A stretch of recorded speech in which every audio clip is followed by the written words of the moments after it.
So you'll have to listen to me for another 20 or 30 minutes, and then YooJung will take over and tell you about logic circuits.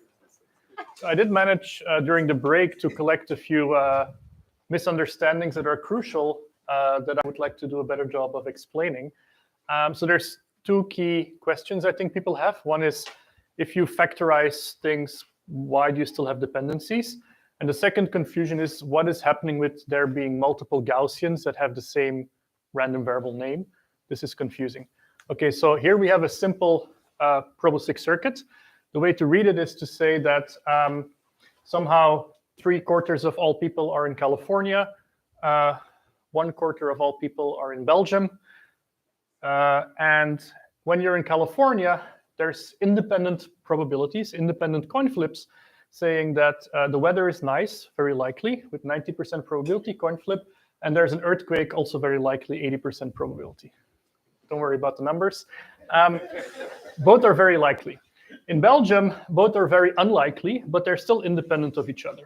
Okay, and so now the crucial way in which in probabilistic circuits you build dependencies is that if I tell you that the weather is nice, but I don't tell you where you are, it means that you're more likely in California, which means it's more likely that you'll get an earthquake. So now there's a dependence here through that mixture at the root, that sum. Okay, knowing that the weather is nice tells you something about there being an earthquake.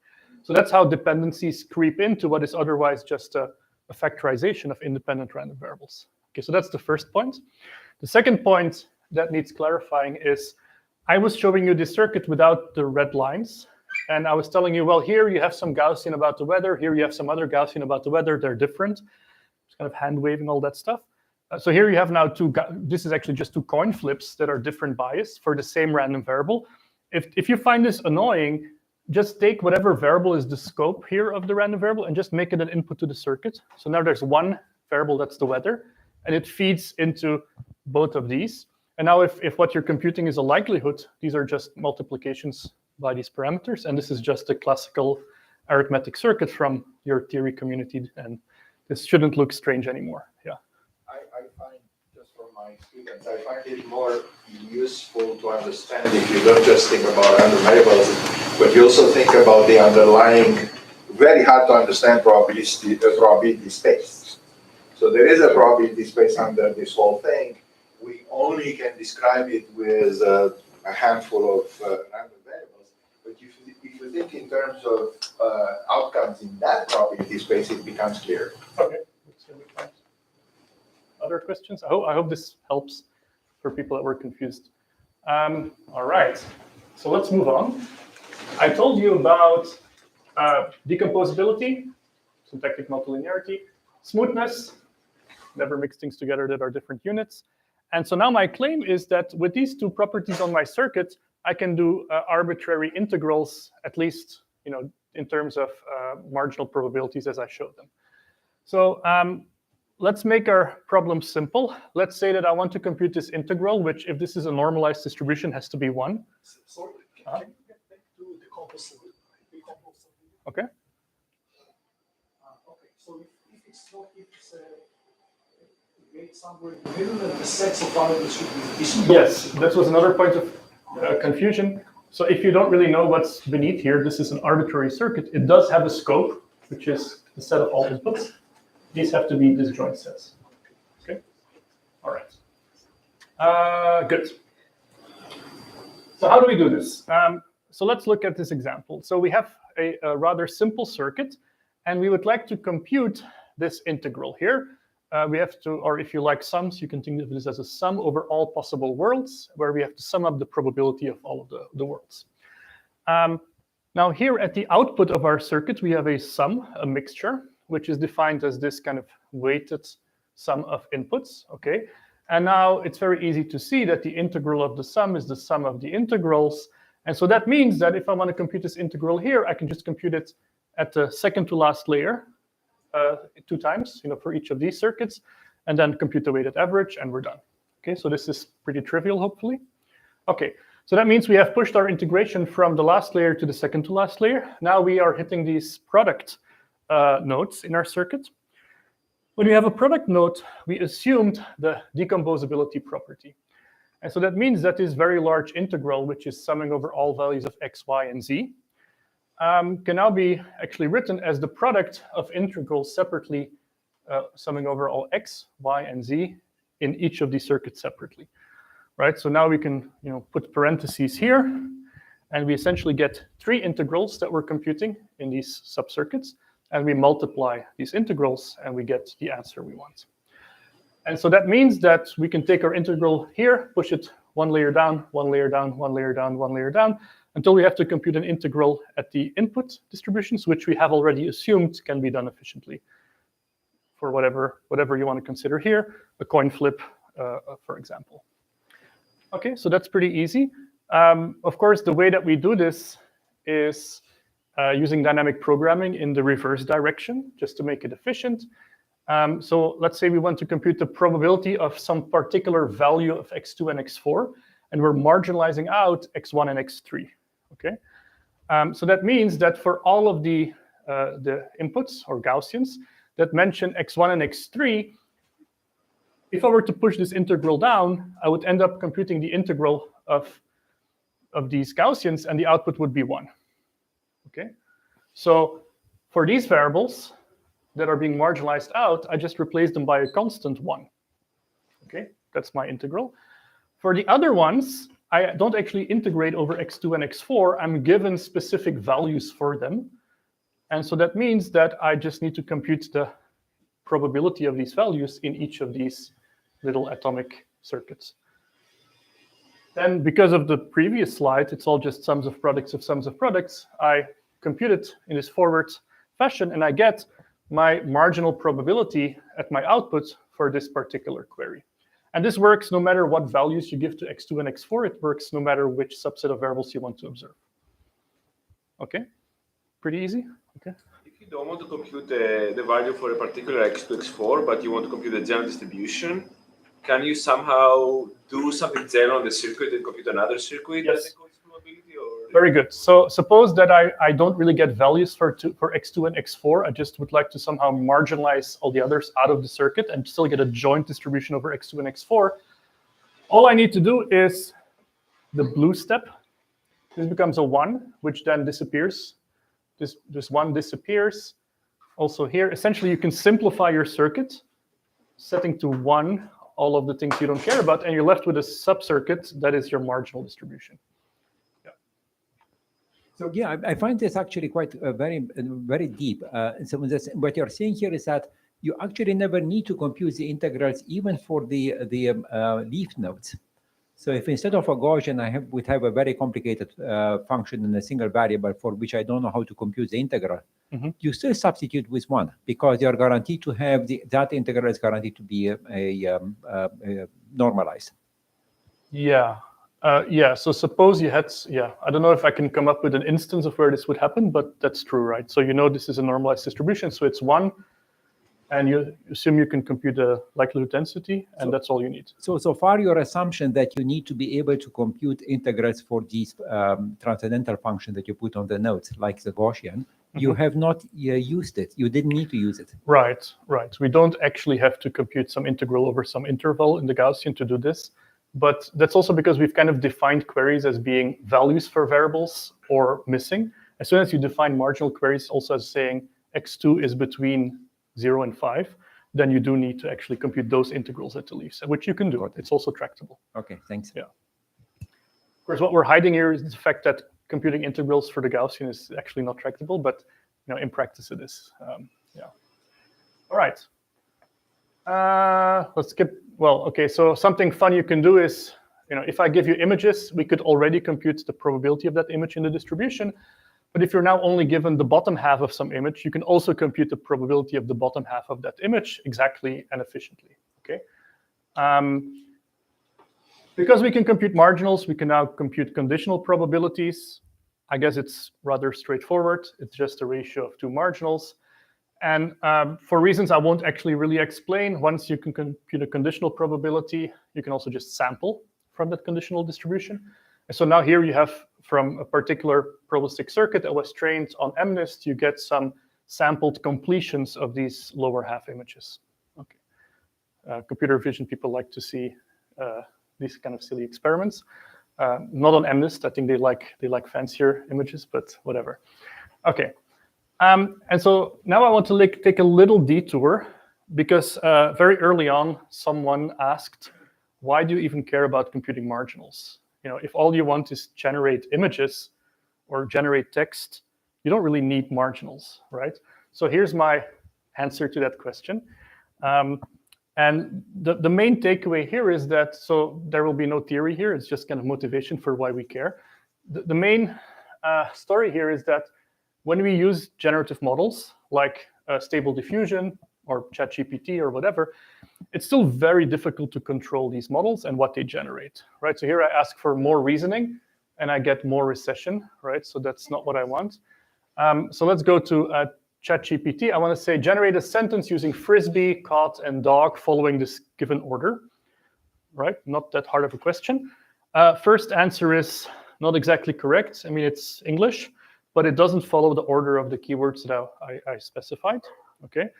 And so as always with language models, you have to insist and say, no, please do it correctly. And you have to kind of beg until it does it what you want. You say, no, do it correctly, and then still it gets it wrong, okay? And so still, you know, it's kind of difficult, even though these models are extremely powerful, to actually get them to do exactly what you want. And so at ICML last month or so, we presented a system called Gelato, which is generating things that are always guaranteed to satisfy these constraints. You can generate things that always have the property you want. It generates the obvious thing, which is a frisbee is caught by a dog, but it also generates this kind of cute solution. A pair of frisbee players are caught in a dog fight, which I find kind of nice. And so the main takeaway, I'll show you a few slides, but since you're not machine learners, you probably don't care too much. But the main takeaway is this is using marginal inference in a probabilistic circuit to actually guide the language model to generate things that are correct. Okay, so a quick detour to language models. What they're doing is capturing a distribution by just taking the prefix and then predicting the next token recursively, okay? Autoregressive models. And so, for example, when you have a prefix that says the weather is, then it doesn't really know whether it should say cold or warm. Roughly equal probability, okay? However, if I would really like to generate something that has the word winter in it eventually, later on, then obviously the weather is cold should be a much more likely next token than the weather is warm. But there's really no way currently to tell these models, like, no, I want you to generate the next token with the end goal of giving certain other kind of pieces of text or syntax or whatever. And so what you need is to generate from this conditional token distribution that says, given the prefix and the constraints, how do I predict the next token, okay? And there, of course, cold will be much more likely than warm, and you will actually reach your goal as you generate language. This is nothing but marginalization. I have to sum over all future text and compute how often do I get my next token given my prefix and the constraints. And if I know this, then I know what the distribution over next tokens is, okay? And so marginalization, even though I kind of treated it as this kind of silly query you would ask about traffic in LA, it's the essence of this problem, okay? And yeah, not sure how much you care about these details, but essentially in this particular system called Gelato, we support arbitrary CNFs as constraints that are of this form, where you say, I would like to generate a sentence that has the keywords swims or like swimming and lake or pool. Moreover, these keywords can appear in any position or in a certain specified order. So there's a little language that you would agree this is probably a language, right? A simple language where you can specify like these goals of your generative model, and it's guaranteed to get it right. And so for a simple probabilistic circuit that's really just a very much scaled up hidden Markov model, you can compute the probability of these queries and also sample conditioned on these types of constraints in time linear in your sequence length. And Order of the tokens? so here, there's no order, but if you want to, you can also specify an order. You can also specify a specific position. These are just different versions of the same constraints. Yeah. Would you say it guarantees to get it right? Does that mean it never makes a mistake? It never makes a mistake. Oh. Yeah. Whenever the next token, if there's a next token that if you were to choose it, it would make it impossible for you to satisfy the constraint, it would give it 0 probability. So it's kind of doing logical reasoning as a special case of probabilistic reasoning. So people in natural language processing like to always treat things through benchmarks. So there's actually a benchmark for this problem called CommonGen.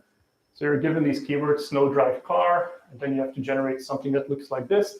It's actually quite difficult as a logical constraint because snow doesn't mean snow, it means snowy, snow, it's all of the inflections of snow. And so there's, the constraint is actually quite complicated. And so in this, how does gelato work? Well, you still have your GPT language model, which has no idea about the constraint, it just knows about the next token.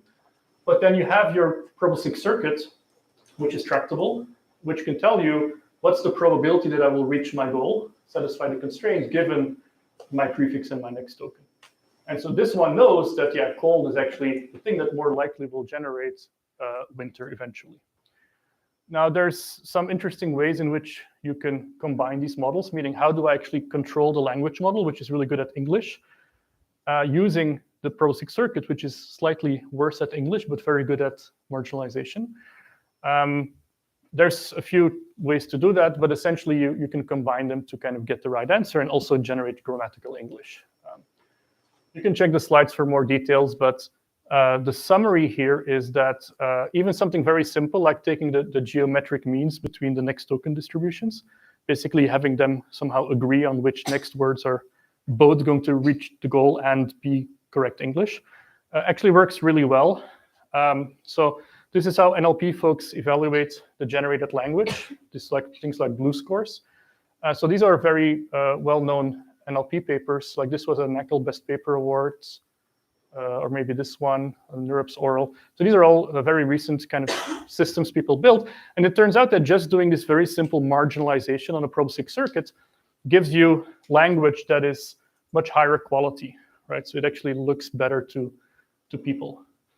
And the other benefit is, for your question earlier, we 100% of the time generate something that satisfies the constraint, because otherwise the next token would have 0 probability. Okay. While these previous methods, they were just kind of like best effort. They would try to generate something that looks good, but they would often get it wrong or miss certain keywords and so on.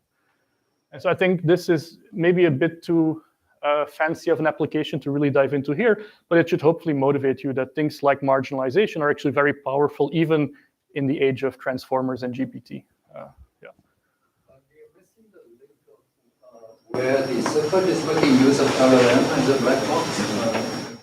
Yeah, so what we did here is actually we just took the language model and we distilled from it. I mean, this is distillation in machine learning terms, but essentially we find a PC, a probabilistic circuit, that's very similar to it, that has small KL divergence from the transformer. That's the connection. But otherwise, these are just two different distributions, an intractable one and a tractable one. You compute probabilities in both of them, and you have some way of aggregating them. So that's The tractable model using data generated. Yeah, exactly. And the tractable model is really nothing fancy. It's just a hidden Markov model on the GPU with lots of parameters, but otherwise, and with some fancy training techniques, but it's really just a simple probabilistic circuit. Okay. All right. So whatever theory you come up with related to marginalization in generative models has a cool application for people that like to generate text. That's the summary here. And you're guaranteed to satisfy the constraint because you're doing reasoning. You're actually doing logical reasoning as part of probabilistic reasoning. And there's some other benefits. And the language of these constraints you can easily generalize to actually arbitrary logical circuits. And so YooJung will talk about that later. How do we do marginalization when we actually are given an event expressed as a logical circuit? All right. Good. So one more topic for me to cover.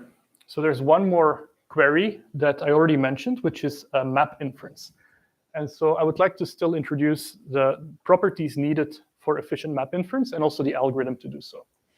Okay, so suppose we have a circuit that's smooth and decomposable, and we would like to do map inference, which, recall, means find a assignment to the variables that are unobserved that maximizes the probability under this distribution. All right. Sadly, we cannot do so because every time we have a sum node in our circuit, what we really have is an implicit mixture, which I hope I've already convinced you of. And we cannot somehow push this maximization operator over the summation operation. We could when it was an integral. We can no longer do it. And it's actually provably intractable to do this map inference on a decomposable and smooth circuit. Luckily, we can come up with another property that if we impose it on the structure, we can still get map inference. And so this property is called determinism, which is arguably a terrible name because it's not the determinism that you intuitively think of. But really what it means is whenever we have a mixture of two things, these component distributions have disjoint support, meaning for any possible world, we get a bunch of zeros as our input here, except for at most one of these components. Okay. So that's what determinism means, and it's true here because here we actually have an indicator variable saying, this little distribution only outputs something non-zero if x1 is less than theta, and this distribution only outputs a non-zero likelihood if x1 is greater than theta. This cannot happen at the same time, so this is a deterministic sum node. Okay, this is not a deterministic sum node because for one possible world, both of these Gaussians can give you a non-zero probability, so that's not allowed. Okay, so how do we deal? How do we actually use this property to our advantage? Well, let's look at the math. So the nice thing about this determinism property is that whenever we have a sum in our mixture model, we could write it as a max, because if I take the sum of a bunch of numbers which are all zero except for one, it's the same as taking the max of all those numbers. Okay, so max and sum here are doing the same work. And so therefore I have equivalently a max to my sum. And the max of a max, we can alternate those things. And now we can push the max inside of our circuit. And we've moved it to the second to last layer. Well, this is intuitive. I mean, the key part is if at most one thing is non-zero, max is equal to sum. That's really the takeaway here. So now we are at this part of our circuit, we have a product. So now we have to maximize this distribution, which factorizes in a particular way. We can take the observed variables and kind of split them left and right. We can take the optimization variables and also split them left and right. And really what we're doing is we're optimizing an objective function that's just the product of two independent objective functions that don't share any optimization variables. And so it's pretty trivial to see that you can just optimize them independently and multiply the result. Okay. And so now we're again done. We've taken our max at the output, pushed it all the way to the input. And here we assume we can ask a Gaussian what its mode is. We can ask a coin flip, what is your mode? And we actually get that answer. Again, the actual algorithm itself is using dynamic programming. So we turn the sums into max, and then we kind of get the modes for some variables. We get the likelihoods for others. And we take max of product, and we get our output, which is the probability of the most likely assignment. Okay. If we care about the actual value of the most likely assignment, then we essentially just have to trace back where do the numbers come from. Don't read the numbers, they're actually wrong. But you kind of trace back the numbers to figure out which choices for the variables actually give me my most likely state at my most likely state, my highest probability at the output. Okay, other fun things you can do with map inference is you can ask what's the most likely type of every pixel, and you can do some fun applications with this, but again, only if you care. Okay, 2 more slides, and then I hand it over to YooJung. You may wonder a little bit about, okay, how good are these distributions when we learn them from data? Maybe you don't really want to learn all the dirty hacks that go into training these models. But the main takeaway message here is that if you train a probabilistic circuit on things like MNIST, they would actually do really well. So this metric here is called a bits per pixel or bits per dimension. It's telling you essentially what is the likelihood of every image. And here you have a bunch of standard kind of neural network architectures for distributions. And you can see here that you need fewer bits per pixel to capture the MNIST distribution here, meaning it's actually a better distribution than things like variational autoencoders, normalizing flows, and so on. And it's essentially state of the art among this kind of set of neural networks.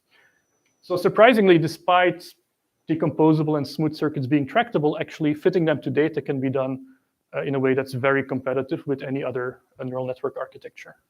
Yeah. So how do you decide the architecture of the probabilistic circuit, right?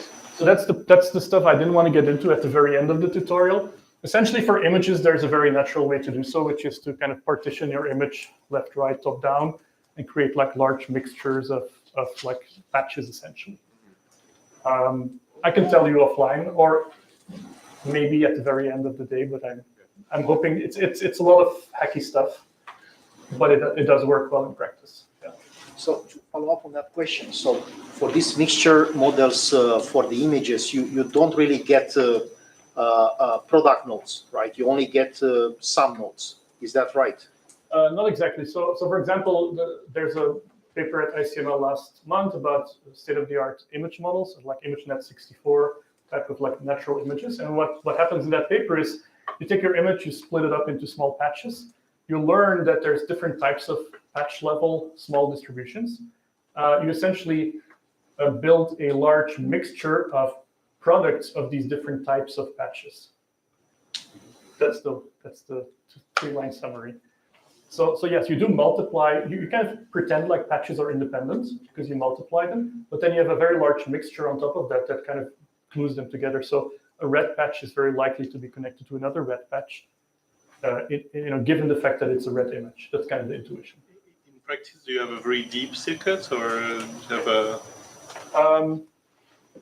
Good question. It's not exactly balanced, but pretty close. Yeah, it's roughly log n depth, I think. Okay. So there's a bit more, but yeah. For images, that makes sense. For language, it's different. For language, actually, hidden Markov model trained as a probabilistic circuit is pretty close to state-of-the-art for tractable models. And so there you kind of follow this right linear order of including variables one by one. But YooJung will talk about that later. Yeah. Okay. Yeah, question? Yeah, so the structure of the circuit, you don't treat it as part of the parameters that you learn. So what are the parameters? Are they just the numbers? Good question. So when we train these things from data, we train for every Gaussian, of course, it's mean and variance, or for every Bernoulli, the bias, right? Or for every categorical, all the probabilities, plus all the weights of the edges that are associated with the sum mixtures. So that ends up, for these models, I think, being maybe about 5 million parameters or 10 million parameters. For MNIST is fine. If you want to do things like ImageNet, you need maybe a couple 100 million subparameters. And more parameters is better. It's deep learning. Yeah. How does the inference time compare to standard deep learning? It's faster because, it's tricky. It's faster because often we can get better likelihoods with smaller models for some of these. These models, they end up being very, very large variational autoencoders that are quite slow. Theoretically, it's all just linear in the number of parameters. So in practice, it ends up being competitive with other architectures because they have to really over-parameterize a lot, at least for these types of data sets. Yeah. So many machine learning questions I was hoping to avoid. Yeah. Determinism seems to be pretty strong. Yeah, so this is without determinism. If you need determinism, things are much worse. That's a good point. We don't really know how to scale up determinism in learning. And say that the max itself, if we equal the sum, max is within some ratio or some. Very good idea. There is work on approximate map inference, and for example, I think Dennis will tell you all about it if you ask him. Yeah, good point. So these things are very expressive and also very scalable. So the models in this paper, which are from last month, they scale to billions of parameters, and they do really well on like natural images. So just so you know, this is not only a theoretical exercise. Okay, so I hope I convinced you that these models are interesting. I hope you kind of see what they are and why they're tractable. And so now I'll hand it over to YooJung to tell you about the connection to logic, which you're all dying to hear. And then we'll get also more into advanced query classes. All right.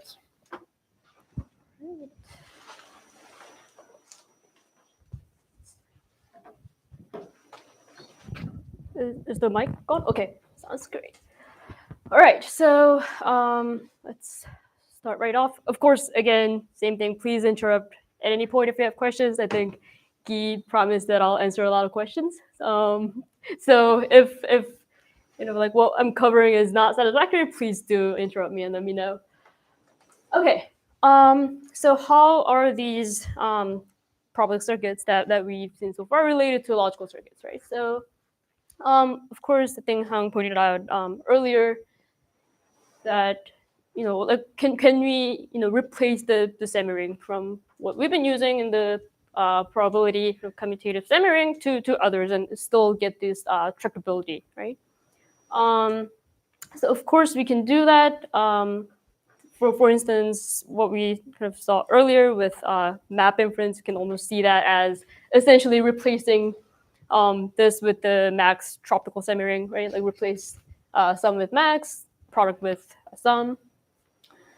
There's also some other work extending this to other semi-rings, and we get kind of like algebraic circuits as well. And one key example of that is, of course, the Boolean semi-ring, right? So by using Boolean semi-ring instead of the probability semi-ring we've been using, we essentially get logical circuits. So now the circuits will have OR and AND gates instead of sums and products as the internal nodes, right? And so here, similar kind of story of alphabet soup of many different models that I'll show that we can actually understand as different sort of instances of logical circuits, right? Different with different properties. So those properties that we've seen so far actually have history kind of rooted in the properties from logical circuit literature. So we have the kind of same ones we've seen before: decomposability, determinism, and smoothness, with very similar definitions, except now instead of on sum nodes and product nodes, they'll be defined on AND gates and OR gates. And I'll also get to some more details about like how these properties can be used for some logical queries. Right. So that this kind of characterization of different circuit languages using the properties kind of induce this hierarchy of different logical circuit families, where one might be a subset of another family, and so on. And I'll get to more about that later of which properties some of these families have, and what does that imply about their circuit sizes. Right. So so how we use these logical circuits is to do inference or to answer different queries. So starting from, for example, a CNF, right? We would compile it into a circuit and then try to answer queries you might have on this compiled circuit. And the idea is that when you're compiling, if you have some query of interest, right? When you're compiling, you would try to enforce the appropriate circuit properties that would get you, tractability for that query. So of course, now the compilation might be the hard part, but the idea is that once you've compiled, you can answer many queries, very efficiently. So the most basic kind is NNF circuit. I think a lot of you would be familiar with a lot of the logical circuits that I'll go through. So NNF circuit, or a negated normal form. So the negated normal part is basically just that the negations only occur in literals, right? So we can have we have literals, and then the internal nodes are just all OR and AND gates. So this is the most basic kind. Now we're not assuming any properties here. So if we add one property, which is decomposability, same definition as before. Inputs to the AND gates have to depend on disjoint sets of variable. Right? the highlight is very pale here. But so basically, if you look at this node, right, all the inputs for the left, or all the variables in the left input, that we have K and L, and then on the right side here we have only P and A, so they don't overlap. And same thing with all the other AND nodes and AND gates in this circuit. A quick question. So maybe people have noticed this. You're using these useless gates with that K or not K. Is that in order to ensure smoothness? Yeah, so this is kind of the trick you would use to ensure smoothness. And that's why, if you have decomposability to add smoothness, you would just add this kind of silly gates. But the whole point is that you add them without changing the logical formula, but now you've introduced the variable to ensure smoothness. So in this particular, why do you actually need K, not K? Well, right. So if we don't have K here, if we just replace this side as a single L, so this example is to kind of later on also build and show that we can use this for queries. And there we would actually want smoothness. Yeah, For example, if you're kind of counting. But I got it. So the topmost OR has a K from the left, because that K from the left, that's actually essential. So it needs to have a K in the middle and a K in the right. Yeah. So we want K in all of these subcircuits, right? Okay, thank you. Right. So kind of the So what are some of the queries you ask to figure you have stats? Exactly, yeah. So that's the very first one, naturally. So once you have a decomposable circuit, then you can answer that in linear time. And the algorithm is the linear time algorithm is very similar to what we've seen before. It's like starting from leaves and then propagating up. It's basically at the leaves you ask, okay, is this literal satisfiable? Yes. Is the single literal satisfiable? Yes. If you have two subcircuits or like inputs to an OR gate, they're both, or so that either one is satisfiable, then the gate is also satisfiable, and you keep going that way, right? I'll also get to some other queries as we introduce more properties. I can't help but making this observation that SAT is essentially integration. You're right, you want to sum up over all possible assignments and see if you get at least someone. In the previous circuit that Key showed us, for integration, in order to do integration, you didn't need determinism. So you don't need determinism. We didn't need determinism, and here we also don't need determinism to do Oh, you set. don't need it here. Okay, Yeah. so the same thing. So yeah, same thing. So now when you actually want to do counting, then you need determinism, which is kind of also the analogy to it. Yeah. Does determinism here mean XOR instead of OR? Does determinism here mean XOR instead of? No. No. So determinism just still just means that at most one of the inputs to an OR gate can output true in this case.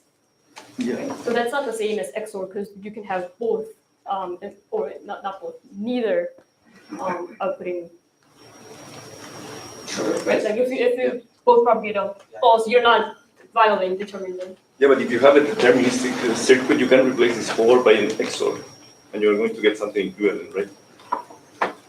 You would actually change the logical formula that you're representing if you. If you know the circuit is deterministic and you have an OR, you can replace this OR by an XOR, right? And you are going to get the circuit that is equivalent, right? Yeah, logically, it's equivalent. It would change. It wouldn't be equivalent because you can have a deterministic. It will be equivalent, right? Okay. As in just as a in formula, this right? picture, like replace the gate as in. No, I'm saying in general, if you know that it's deterministic, you can replace an OR by an XOR, right? No, yeah. So if you have two inputs to an OR gate that are both false, in this case, this is a deterministic OR, you want the output of that gate to be false. Right? So if you replace it with XOR, now you're going for the same. No, it's the same folks, but false, so false is also false. Yeah. Oh, I'm thinking But No, okay. anyway. Yeah. Wait. Yeah, you're right. So now both is 1, and then you get 0, and yeah. Is it always a tree-like, except you can repeat leaves? Is this always a tree, except for repeating leaves? No. So we'll actually later also see other types of circuits that are more clearly DAGs. But even here, like in general, these would be DAGs, even if you can be DAGs, even if you don't count the So if your top node is an N, can you? If your top node is an AND instead of an OR, can you actually have Yeah, so I mean, imagine like here you could basically just like take this gate here and then connect it to another node here. It would change the local formula, but that is still a valid circuit and it'll still be decomposable. But if you have an AND on top, then now you don't have the decomposability. You can do something top end. So the only place where you could have the DAG structure is you could repeat leaves, and if your top gate is OR. No. I mean, in the middle, you can always connect and have a DAG structure. Okay. The OR nodes can have shared common descendants. If you have an OR, that needs to be deterministic, complicated condition, but the left child may share common nodes with the right child, lots of common nodes. But not the AND. If you have an AND, then they have to be completely disjoint. So what's an example of an unsatisfiable circuit if you don't allow the constant 0? Because even AND with X and not X, you can't have that, right? Because it shares. I don't see how you get an unsatisfiable. Yeah, so one example is if you didn't have decomposability, you could have like in the circuit if you have Yeah. I'm saying, is there an example of a decomposable unsatisfiable? without the false? Yeah. I don't think so, right? I don't see how it could possibly ever be false because the ANDs are always on disjoint sets of variables, including like the trivial X and not X. So maybe, but you can probably solve Sharp's even with this. So maybe that's the interesting. DNF, so for the same reason, DNF can only be folded at So you're right, that the whole circuit is set whenever it's in this form, but you use this as a conditional set solver where you're like, if I set all these literals to these values, is the formula still set? And that basically means putting false in a bunch of inputs and seeing if it still outputs true. Okay. So that's where it's useful. Okay. Yeah. Right. But Samuel, this is trivial, right? That's Yeah. In which case, at the end, you're still introducing those false nodes. So. Okay. Any other questions?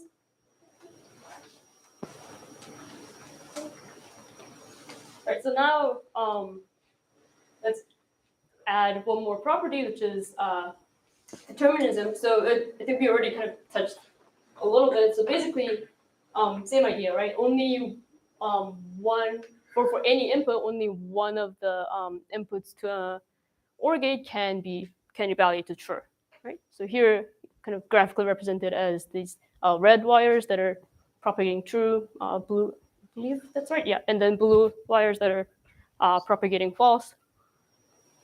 So you can check that. You can see that in this particular input, for any OR node, at most one of the inputs evaluated true, and then this is actually a deterministic circuit, so it happens for any possible input. So with determinism added, now we can also, on top of set, we can also answer a query called match set in linear time, which is asking, okay, is the majority of potential assignments actually satisfying this formula? Another example that I actually want to focus on is model counting and weighted model counting, right? And that's because of kind of a connection of weighted model counting to probabilistic inference that we've kind of focused on so far, right? So with decomposability and determinism, we can actually in linear time answer the model counting problem, which is asking for how many satisfying assignments there are, and then the weighted model counting problem, which is a weighted version where it's asking for the sum of all the weights of the satisfying assignments. Weight of an assignment is just given by product of the weights of literals that's given as input on top of the Boolean formula. Okay. So of course, model counting is just a special instance of weighted model counting where the weights are 1. But okay, so how does this actually work? Very similar to integration that we saw before, right? You're just summing up values over the assignments. So the algorithm is essentially if we have this Boolean circuit. So if we had some logical formula that we compiled into a decomposable and deterministic circuit, and some weights, associated weights given, what we do is take every OR gate, replace it with sum nodes, take every AND gate, replace it with product nodes, and then for all the literals that we had here, just replace them with the associated weights they're given. Right? And then the evaluation is just, now, same thing, we're just doing weighted sums and products. Are you assuming that these circuits are given, or is there a compilation algorithm to get this circuit? Right. So we're working with the assumption that we've somehow compiled the circuits while enforcing these properties.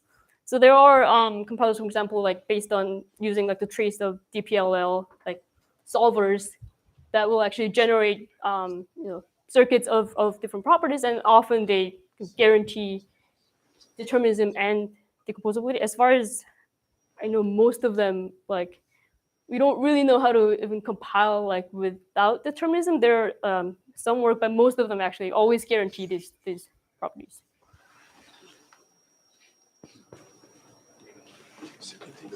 Any other questions? Okay, so I mentioned that there's a connection to of weighted model counting to probabilistic inference. So to say a little more about that, basically what we can do is reduce a probabilistic inference, for example, a marginal inference task into a weighted model counting task.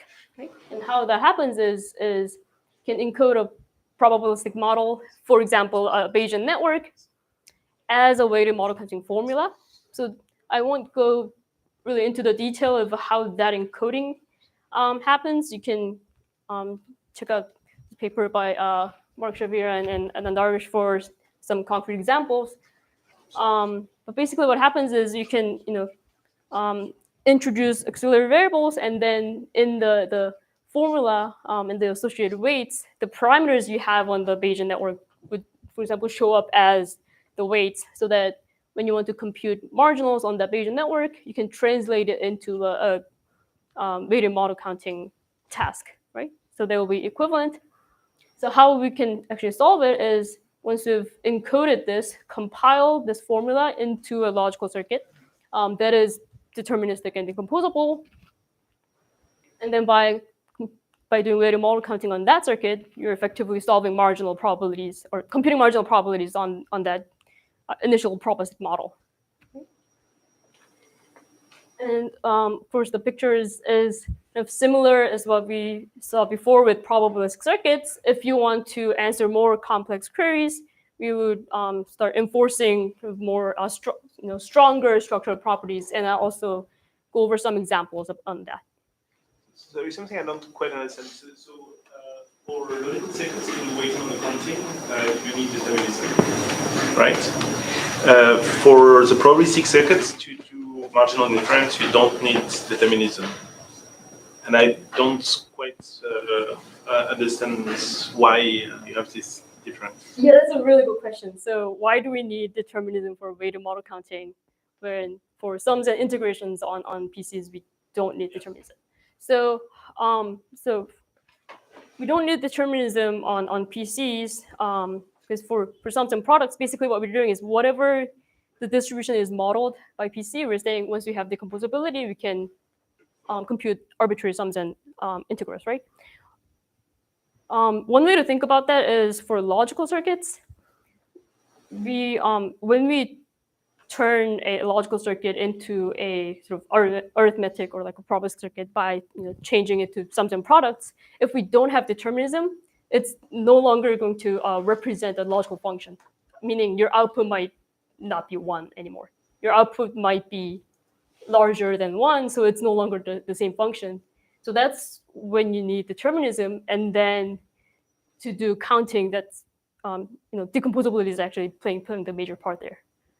Does that make sense? Okay, yeah, I mean, So one way I think about this is that the semi-ring matters.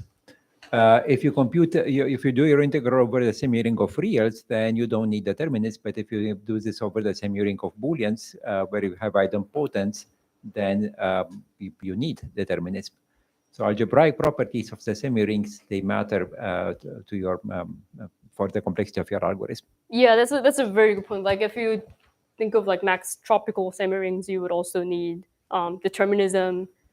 Yeah.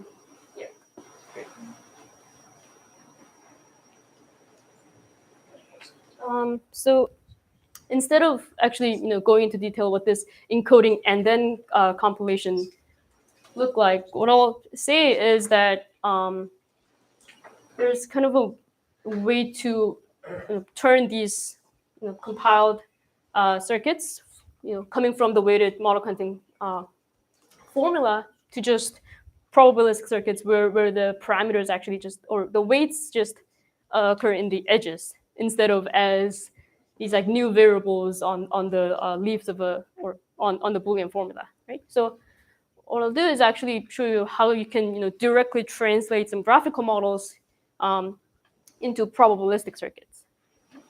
So can I some relates to the question from before. I thought it's the opposite. So for the topical semi-ring, you do not need determinism. It's correct. For the Boolean, you don't need it, but for counting, you need determinism.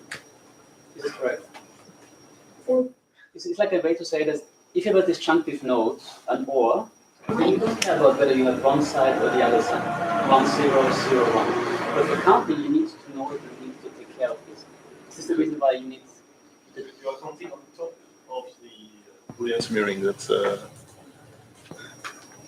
I see. So you. I see.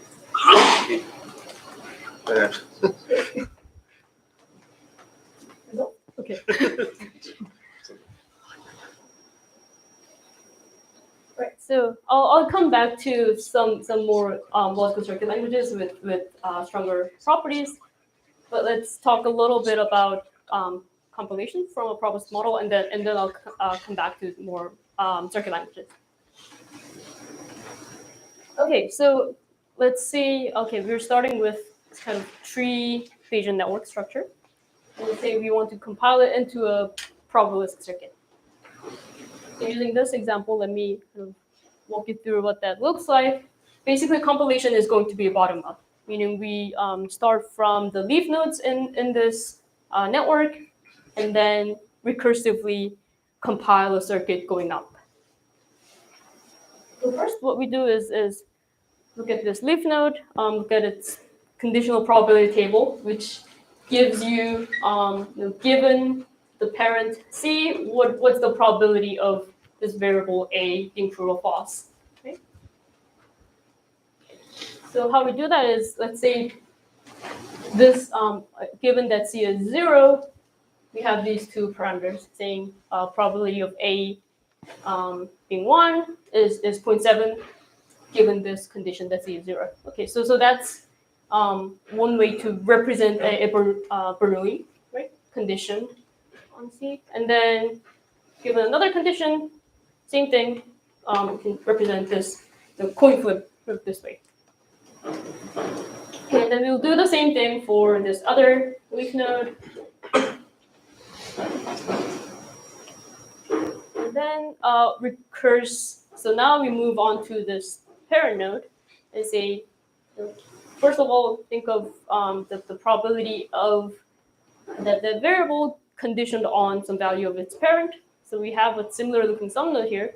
now we're going to connect it to the corresponding cases when we had C set to 0, right? So we're reusing the circuits that these tiny circuits that we made earlier, and we're connecting it, and so on until you've compiled the entire network. Okay. So of course, this is now this is going to be full node of time and compact circuit if you're starting from a tree, and if you're compiling a network that has bounded tree width, then you can also similarly bound the compilation time and size. So one example of a tree network is hidden Markov model that was mentioned earlier. So using this, we can take a hidden Markov model and then compile it into a circuit efficiently. So another example of how compilation could be used is actually in probabilistic programming, for instance. So basically, if you have like a discrete probabilistic program like this, which is essentially using a programming language to define a probability distribution, what you can also do is take this, compile it into, again, a circuit, in this case, BDD, an example, so that you can do exact inference on that program by performing weighted model counting on the compiled circuit.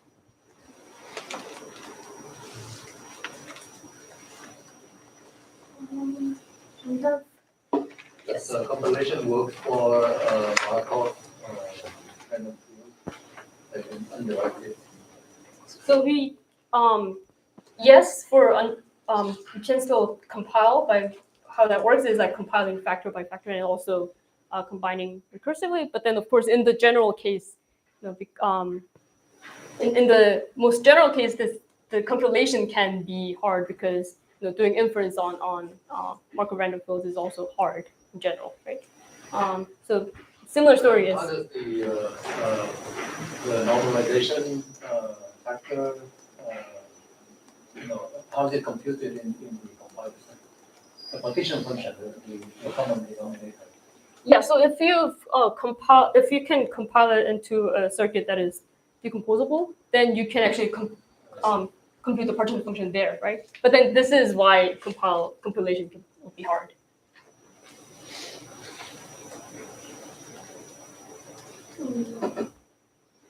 I think I have 2 minutes, so I'm a little hesitant to actually start kind of the next part. So if you have questions, I'm happy to answer them.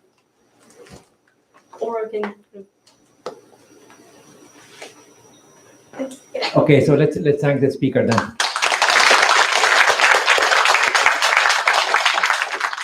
Yes, we have time for questions.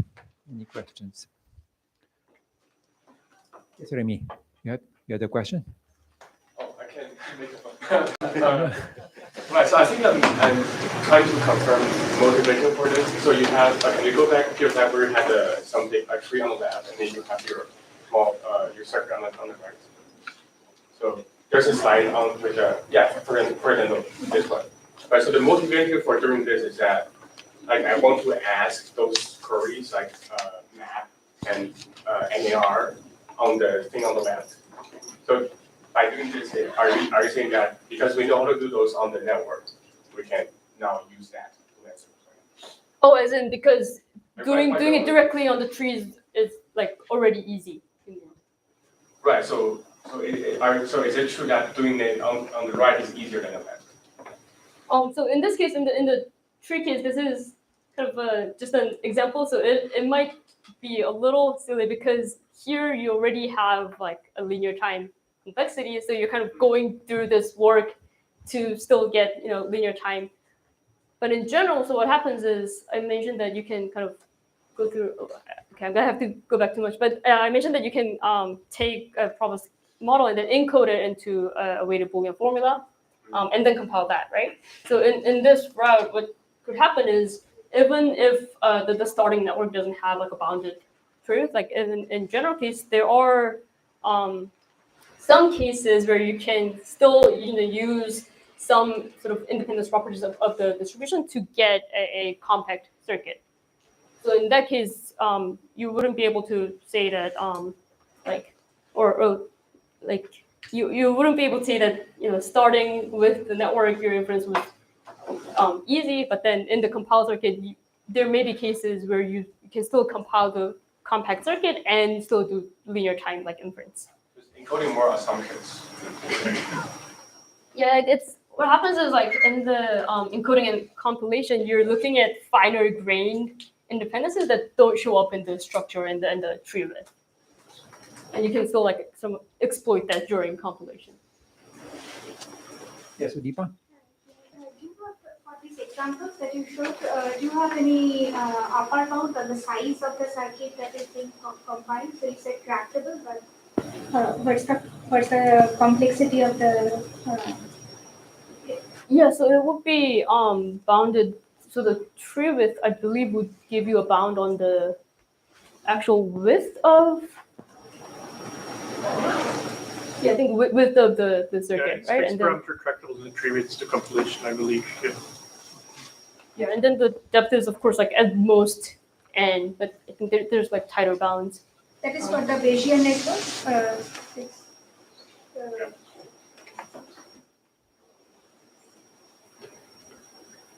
Another answer to your question is that, yeah, you can do inference on the left or the right, but there's many models on the left and there's only one on the right, which is kind of like, you can build a CPU for all programming languages, or you can have a small instruction set. Yeah, narrow VM for you.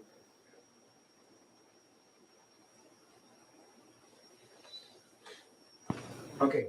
Any more questions? Yes, Mahmoud. Do we have a notion of necessary and sufficient conditions on the model that we are compiling into a tree, let's say for that tree to be decomposable or smooth? For the tree in the starting network? Yeah, I mean, given the compiled circuit, we know we can analyze whether it's decomposable or smooth. But are there conditions that we can test before we compile? Conditions on the model that we are trying to compile, so that we can certainly say that if we compile this, we will get a decomposable circuit, let's say. Well, so in particular, this method will always get you smooth, decomposable, and deterministic circuits. Usually what happens is different compilers will give like guarantees of, depending on the compilation method. For example, if you're compiling from a standard formula using some kind of like trace of DPLL, what would happen is you get like deterministic nodes or even like stronger properties. If I have time, I could actually get to later. I see. So we are guaranteed to always compile into something like that is decomposable. It might not be small. Yeah, so I suppose the trick, if we start from an intractable model, we will get a decomposable circuit that's going to be like huge. Right, so the compilation could be very hard. Yeah. I see. So now you're kind of transferring the harder part to compilation, and once you've compiled, you can do linear time. But the caveat is that your circuit might be very large. I see. Okay, so I think this is a good time to stop. Let's thank you. You're going to once more. So now launch on your own and we resume at